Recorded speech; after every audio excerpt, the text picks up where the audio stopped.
ओम शांति। बाप दादा के अव्यक्त होने के बाद बाप दादा का रथ बनी दादी गुलजार जी।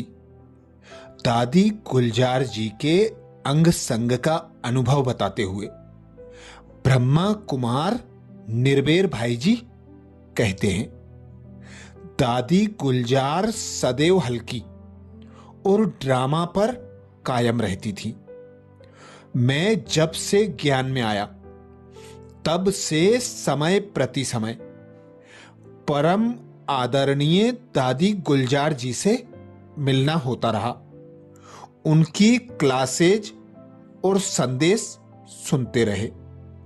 बाप दादा केवल भारत के लिए नहीं परंतु समस्त विश्व के लिए है।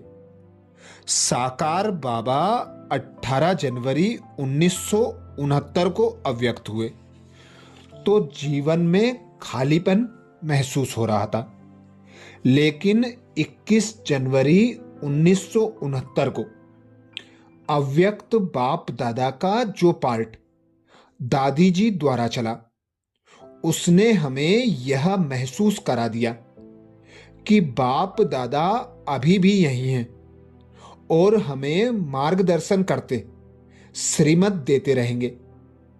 हम सबने देखा कि अव्यक्त बाप दादा ने गुलजार दादी द्वारा एक एक की व्यक्तिगत पालना की, ज्ञान की गहराइयों में ले गए, दिव्य गुणों की महानता तथा शक्तियों की महानता बताई।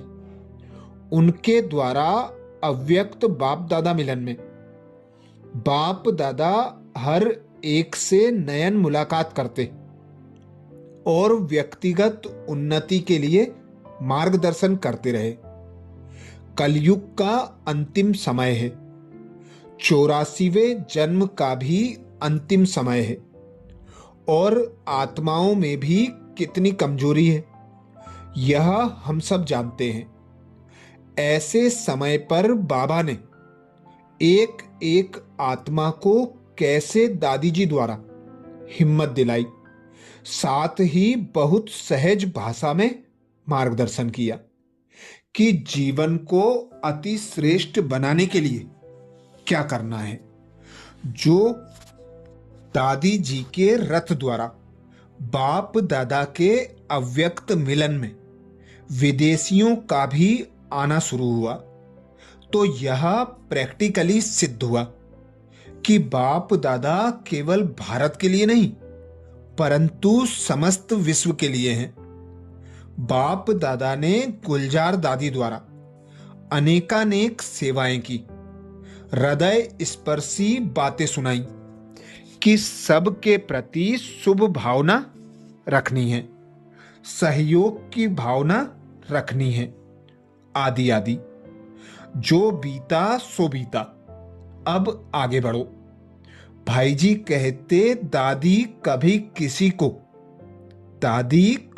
किसी की कोई बात अपने चित्त पर नहीं रखते थे। किसी ने कोई कमी कमजोरी की बात सुनाई भी तो उसको बहुत प्यार से दृष्टि देती, हाथ में हाथ लेकर के बड़े प्यार से कहती, अब सब ठीक हो जाएगा, सब अच्छा हो जाएगा, आप अभी बिल्कुल निश्चिंत हो जाओ। किसी के मन में यदि बोझ भी होता तो एक सेकंड में दादी के मिलन के फलस्वरूप वह सहज ही हल्का महसूस करता था।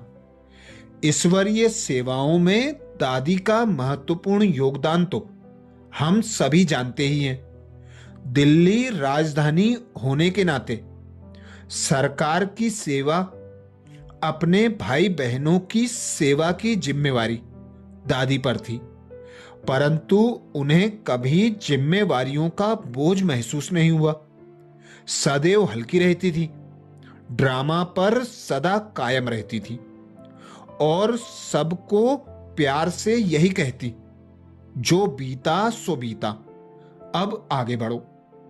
अगर हमारा बाबा वाली दादी से दिल से प्यार है तो दादी जी की महीन से महीन शिक्षाओं को हम अपने जीवन में धारण करें।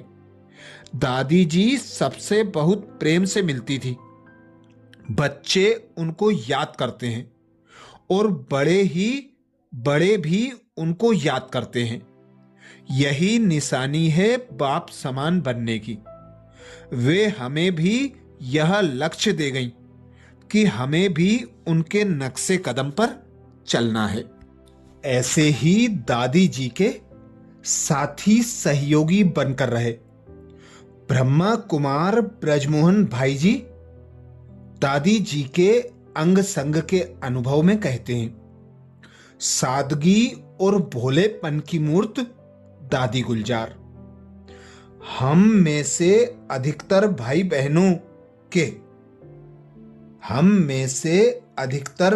बहनें वे हैं जिन्होंने शिव बाबा को गुलजार दादी के रथ के द्वारा जाना, और उन लोगों की संख्या कम है जिन्होंने शिव बाबा को ब्रह्मा जी के रथ द्वारा जाना।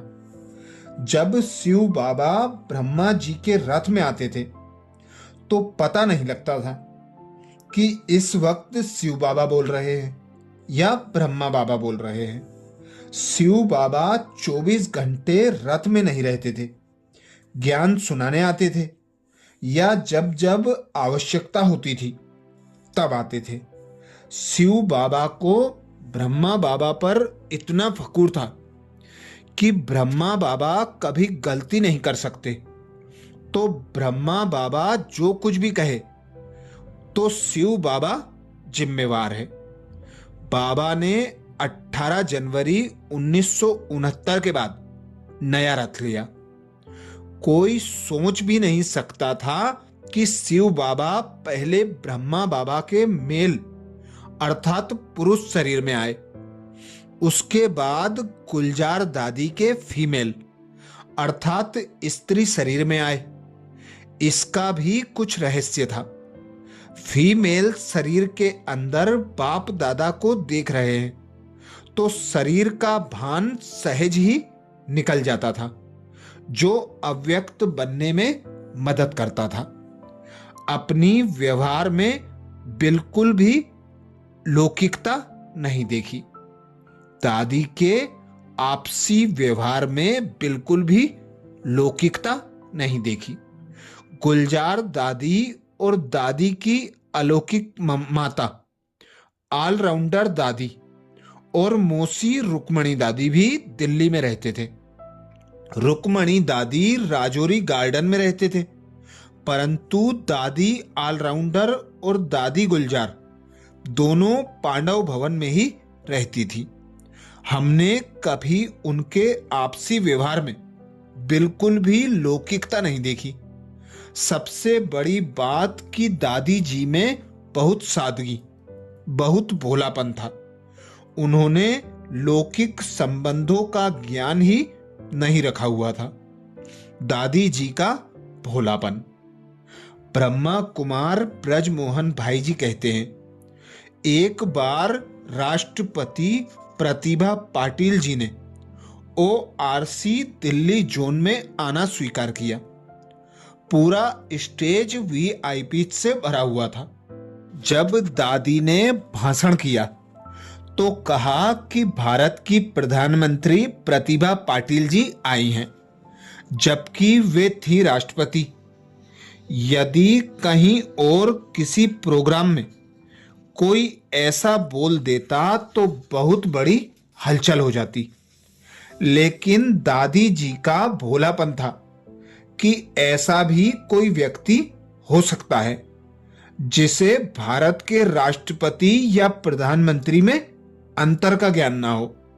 तो सभी ने हल्का मुस्कुरा दिया और बात कहीं समाप्त हो गई। दादी जी के आने से अतिरिक्त उमंग उत्साह की प्राप्ति होती थी। भाई जी कहते, दादी जी को इस दुनिया का कुछ पता ही नहीं था। लोग खबर सुनाते कि दुनिया में यह हो रहा है, वह हो रहा है, परंतु दादी जी को उससे कोई मतलब नहीं था। पांडव भवन फर्स्ट फ्लोर में दादी जी रहती थी। कभी बाहर से कोई बारात आदि गुजरती तो दादी जी आगे आकर बच्चों की तरह उस बारात को देखती थी। फिर हम उनसे पूछते थे तो कहती थी कि सतयुग में ऐसा होता है और यहाँ कैसा होता है यह देख रही हूं। हम ऑफिस में काम कर रहे होते, वहां आ जाती, देखती थी हम क्या कर रहे हैं और उनके जाने के बाद हमें कुछ अतिरिक्त उमंग उत्साह की ताकत महसूस होती थी। लोग कहते थे तुम्हारा ईश्वरीय ज्ञान है, तो इसका पुस्तक कहाँ है? तो जगदीश भाई जी, जिन्होंने अनेक पुस्तक लिखी, उनको जहां भी इस दुनिया और उस दुनिया के ज्ञान का मिलान करना होता था तो वे गुलजार दादी से पूछवाते थे। दादी जी ने भर दी आत्मिक शक्ति। भाई जी कहते दादी जी ने भर दी आत्मिक शक्ति। जब ज्ञानी जैल सिंह जी पंजाब के मुख्यमंत्री थे, तब से हमारा उनसे मिलना जुलना होता था। फिर जब वे दिल्ली में गृह मंत्री बने तो हम उन्हें कहते थे एक बार माउंट आबू आइए, तो वे कहते थे कि अब मैं अपने सचिवों के अधीन हो गया हूं, वे जैसा कहते हैं वैसा करना पड़ता है। फिर वे भारत के राष्ट्रपति बन गए। हमने उनसे टाइम लिया और दादी जी को साथ लेकर मिलने गए। हमने उनसे कहा कुछ समय साइलेंस में बैठेंगे। उन्होंने सेक्रेटरी को कहा कि कोई अंदर ना आए, मैं शांति में बैठ रहा हूं। फिर हम सब साइलेंस में बैठ गए। हमने देखा कि आधे मिनट के अंदर ही वे बिल्कुल शांति में गुम होकर बैठ गए। 3 मिनट हो गए, 4 मिनट हो गए, 5 मिनट हो गए। हम सोच रहे थे कि उनकी साइलेंस पूरी हो तो हम उनसे अपनी बात शुरू करें। फिर हमने इशारा किया और बात शुरू की। निमंत्रण दिया कि आपको माउंट आबू आना चाहिए। अब तो आप राष्ट्रपति हैं, आप चाहें तो आ सकते हैं। तो दादी जी ने जैसे उनसे आध्यात्मिक दादी जी ने उनमें जैसे आत्मिक शक्ति भर दी और वे प्रथम राष्ट्रपति थे जो मधुबन आए। दादी जी की रूहानियत का प्रभाव। सन 1994 में ब्रह्मा बाबा का डाक टिकट तत्कालीन राष्ट्रपति शंकर दयाल शर्मा जी द्वारा राष्ट्रपति भवन से रिलीज करने की सारी तैयारी हो चुकी थी। आम तौर पर जो स्टैंप निकलती हैं, उसमें व्यक्ति के नाम के साथ उसकी जन्म तारीख और मृत्यु की तारीख भी लिखी होती है। साथ ही एक फोल्डर होता है जिसमें उस व्यक्ति की संक्षिप्त जीवनी लिखी होती है। परंतु शिव बाबा ने उन लोगों की बुद्धि को ऐसे टच किया जो ब्रह्मा बाबा के नाम से सरकार ने डाक टिकट निकाली, और साथ में जो फोल्डर था उसमें भी प्रजापिता ब्रह्मा लिखा, ना कि दादा लेखराज। तो यह अपने आप में एक बहुत बड़ी बात थी। हमने तय किया कि स्टैंप लॉन्च होने के दूसरे दिन भिन्न भिन्न प्रांतों में भी इसके सेलिब्रेशन फंक्शन करेंगे।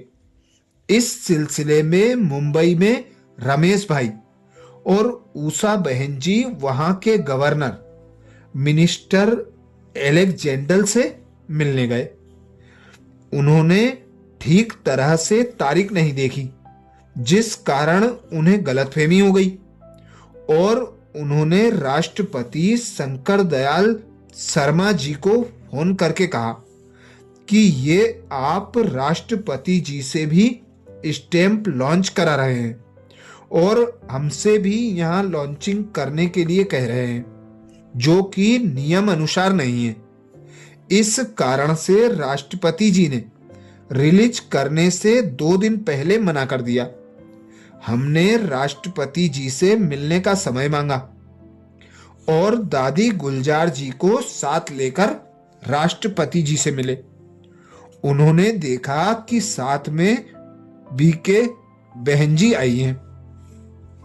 दादी जी ने कहा, बाबूजी, आपको हमारा काम जरूर करना है।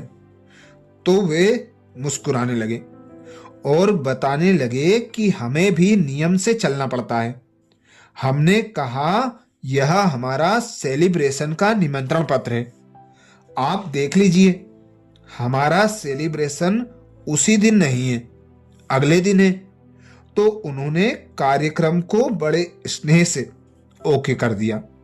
हमने देखा कि यह दादी जी की रूहानियत का प्रभाव था। आगे भाई जी बताते, जब तक पूछा ना जाए तब तक दादी कुछ बोलते नहीं थे। मैनेजमेंट कमेटी की मीटिंग में दादी गुलजार जी भी आते थे। सारे मेंबर अपने अपने विचार बड़ी खुशी खुशी, बड़े उमंग उत्साह से रखते थे और हम यही समझते थे कि मेरा विचार बहुत अच्छा है। हमने देखा कि दादी गुलजार जी को जब तक पूछा ना जाए कि आप भी कुछ बोलिए, तब तक दादी कुछ बोलते नहीं थे।